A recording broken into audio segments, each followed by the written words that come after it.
Hi everyone! For tonight po ay ipapakita ko po kung ano ang nangyari sa amin nakaraan. Huwag po sanang kalimutang mag-share nitong video at mag-follow at para mapanood po ng ibang kamag-anak natin. So yun lang po, thank you.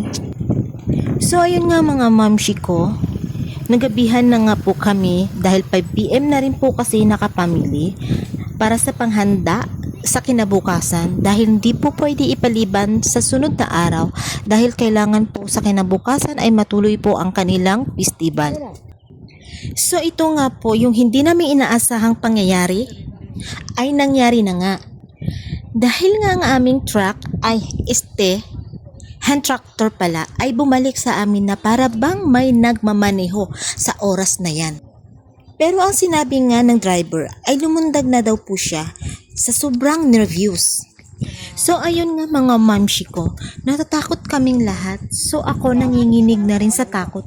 Sino ba naman hindi manginig kung hahabulin ka ba naman ng hand tractor? At buti na lang nga po sa oras na yan ay bumangga po ito yung ulo ng hand tractor sa may top down. Pansin nyo naman po kung anong ginawa ng hand tractor na yan sa may top down. Ano nangyari, sira? Alare.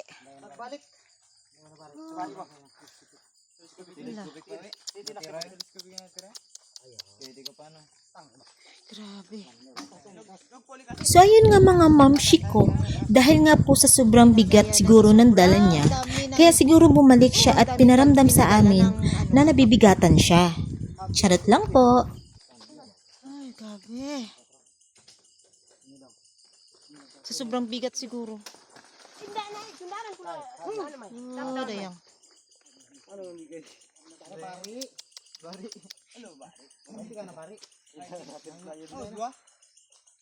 Ano bari? Butterfly. Pero makatakbo pa rin. Wala na. Butterfly na to. So ayun nga po mga mamshi ko, inabutan na nga po kami ng 9 PM dyan sa daan. Dahil inaantay nga po namin ang isang hand tractor para ma-rescue nga po ang isang top down dahil hindi na po makatakbo ito. At ito nga po mga mamshi ko, sa wakas buti na lang hindi na nagmaoy ang hand tractor dahil sa dami niyang dala. Ay sa wakas nakarating na rin kami sa aming mansion. Sigurado lang sa oras na ito walang nakakaalam kung anong nangyari sa amin. So hindi ko na po pahabain itong video ko. Sana ay nakapanood po ang lahat kung ano po ang nangyari sa amin nung nakaraang festival.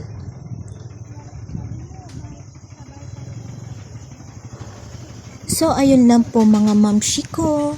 Thank you for watching. Bye bye!